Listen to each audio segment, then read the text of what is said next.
Hello mga kailyan, at dato'y tayo tatayin ti da kusin kainan and mamihan. Nabutan tayo pa da insan tayo dita ni, take out da ti chili oil.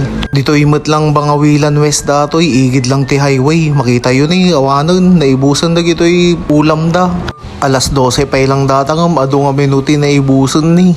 Kunda kita mo tanis, asikasun da di take out da insan. Dato yung mutan giniling nga dati patatas kan carrots na tinalakon. Tapos dato yun nagmayat, adobo nga baboy. Nagmayat tamanti-mantika na. With na bara nga sabaw, syempre. Tapos sinikap mo tan di dati pamintanan. Paano yun may gayon mga kailyan na tapanaltakan tayo dato yung ginilingan na quality, first bite. Tapos isa runo tayo mutan dato yung mantika nga adobo na. Quality nga ilabay tin na po yung mantika na. May kay mga dito yan mga kailyan, padasan nyo ti umay. Quality tapos nalakapay. Dadya in order ko nga meat to meat, budget meal, 75 pesos lang din ay nalalakaman nun, no meat to gulay. Mga anin mga kailyan, may gayon ta panaltaakan tayon. Sigurado nga quality man ti saad nan. Salamat sa panonood, bye bye!